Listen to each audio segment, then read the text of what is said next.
Yes, natera tubaniriza ku mukutu gwaffe omuganzi ogumanyikiddwa nga Uganda Mukamuli amanya n'eddoboozi Pampton Ntambi Jimso Namarich Boya Maxudi Junior. Webale kuba nti otambula naffe, webale kuba nti otwagala, webale kuba nti Eva ojja wano n'ogamba nti kyali wange Jimso aze nabo kitooka tutambule naye mpola mpola. Mbatumiddeko mikwano gyange mwenna okuva wano newala bannange mwenna mwebale kuba nti mutwagala, mwebale kuba nti mutuwagira era nga mbebaza olw'okuba nti yes amugenda mu maaso n'okuba nti mutwagala mpola mpola.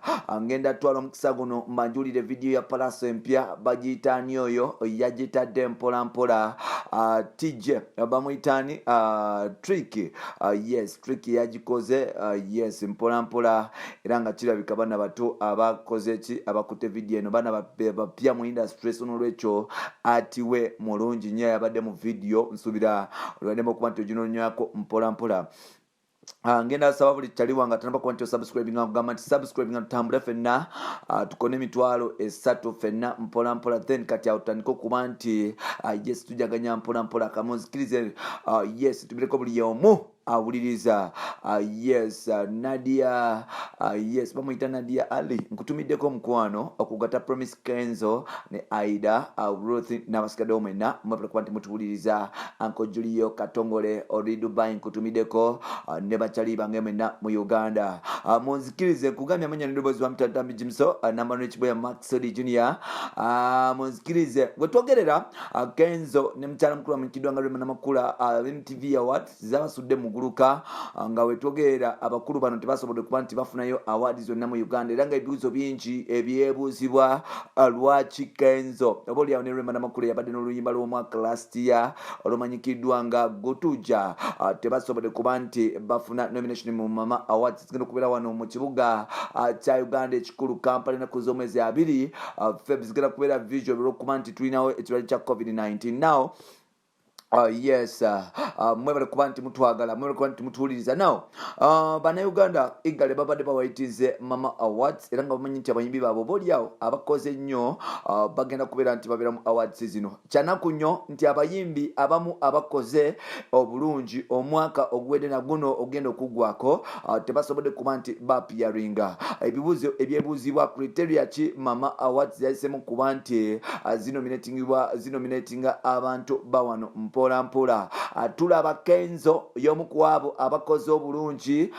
Yes yadde nga Rema tabaddemu naye ate ne Rema yalinawo oluyimba Gutuja yes bw'otunuulira Palaso since from last year agezaako okubeera ne music mpola mpola naye ate ne Wininwaji mpola mpola era nga olutalo lukyagala maaso n'okuba nti yes lunyinyitira mpola mpola. Bannayuganda beebuuza lwaki Kenzo ne Rema Palaso Wininwaji oba oliawo n'abayimbi abalala ba Fik Famike abakoze obulungi tebabadde nominated mu Mama Awards era nga beebuuza Bebe Cool kyakola mu awards ezo, omuyimbi nga Spice Diana kyakola mu awards ezo, ne botunulira Shiba Karungi kyakola mu awards ezo, John Black kyakola mu awards ezo, bebe ku bayimbi ne Vinka kyakola mu awards ezo. Now to be honest, me I'll be realistically to my followers and fans.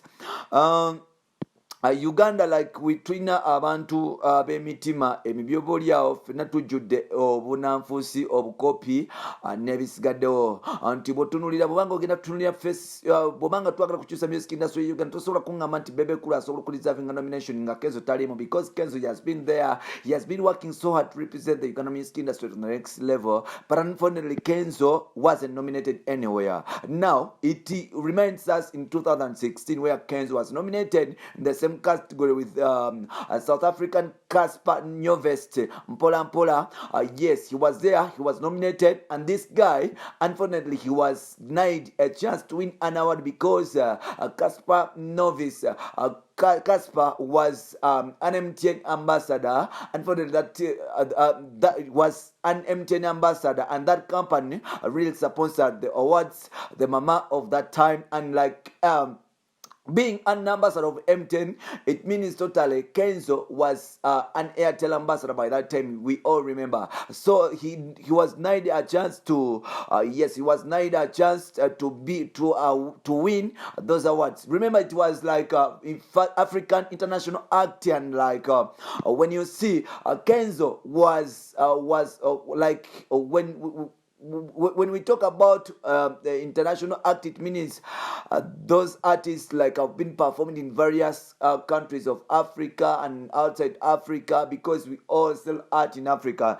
So Kenzo was had better chances than Casper. He had already performed like 60 to 7 countries across the world, and he had that chance of winning those awards. But unfortunately, things turned upside down. We saw the same awards being played and like we saw the same awards playing our very own Uncle Dr. Jose Chameleone. Jose Chameleone was nominated still in the same awards, legendary 10 years in the business, but unfortunately that award was awarded to I think it was D'banj. Yes, D'banj won that award, and still people asking why Jose Chameleone didn't win that award, because like D'banj yajamu 2007, I think 2007, I'm in love, fall in love, remember Chameleone has been there for 25 years representing the Ugandan music industry and African music industry,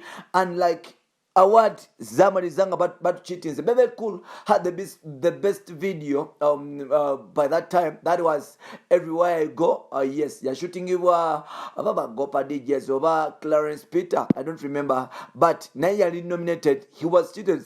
Yes, and now those are the same words.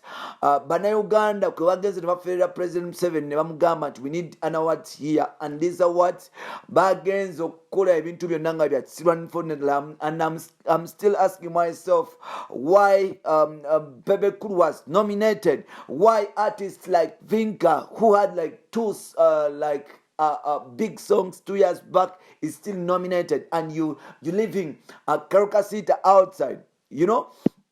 You've not given chance to Palazzo, who has worked so hard to mwana munyiza n'okunyiza. Ogenda kwetunulira nti awards zino omuntu yazitegese like almost omuntu alina connection ku awards zino ye Bushington si mukwano gwa Kenzo ennaku zino, naye ate mukwano gwa Bebe Cool, nti even Bebe Cool yamukwata namutwale South Africa, and what they did bwe bagende South Africa ku mupiira gwa Guinness football simanya biki ne kwaliko Ferdinand, Bebe Cool yatwala Bushington that side, and like atwala about whatever it happened, kwaliko Bebe Cool, producer Ronnie n'abasigaddewo.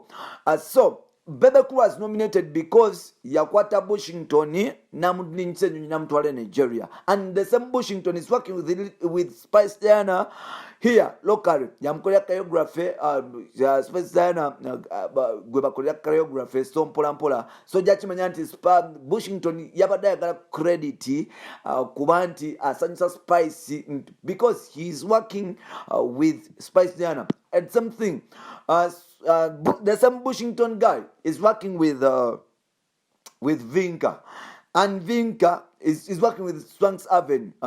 He has ever worked with Swanks Aven. He nominated Winnie Nwaji because of some reasons maybe, but ojja kitunuliramu nti Bushington yakoleddeko Swanks Aven era nga nomination eyo bw'ogitunulira like yajiwadde specific kati yajiwadde Vinka, tewajiwadde Winnie Nwaji because Winnie Nwaji maybe waliwo byebatakkizaganya kwemu bibira, naye ate n'okusanyusa Swanks Avenue bwe bakola business yamuwadde nomination. Now my brother John Black comes in, which is even very okay. With John Black it's okay, but I don't know how much did he pay to be nominated, or biki bibagenda omukozesa after scooping that nomination, because John Black yabadde nominated in African content best new African act. John Black is there, and like neno, so I don't know the terms zebayisemu kuba nti bamuwa nebisigano naye nga tiwetwogerera yes Kenzo nerwe munamukola tebasobodde kuba nti babawa chance. I think gino emitima gye tulina bannayuganda egy'okulowooza nti tulina kufevaringa abantu n'abatasaana ne tuleka talent ezisobola okuba nti zipenetrating tebijja kukola makulu because nga tuze mu amazima ga katonda mugulu those artists you fronted bemutadde ku front page you fronted on that shit they will never I'm pretty sure they will never represent Uganda on African music on African music scene because some of them are fright, some of them don't even have an idea or engage bachikola. But mutidayinza abaana nga ba Victor, ba Palaso, ba Karukasita, mubatta olw'okuba nti tebabawadde ssente, mubatta olw'okuba nti balina talent nnyingi nnyo okusinga ku bayimbi bammwe abo because to be realistic Kenzo, he has been holding African music flag, Ugandan music flag. Omusudde wansi omuletede Banavio, like not Banavio but Diamond Platinums, omuletede ba Wizkid okumulinnyako ate nga yabadde akolera. Realistically, bana Uganda tuli babi. We are just killing talents and you calling it Ugandan Simanya African or what blah blah blah. So that is the bullshit they did. Kenzo and Rema left out for Mama. Tenga chintu kyagenze bubi nnyo. Bampita Ntambi Kimso, Rich Boy Max Original. Bye bye.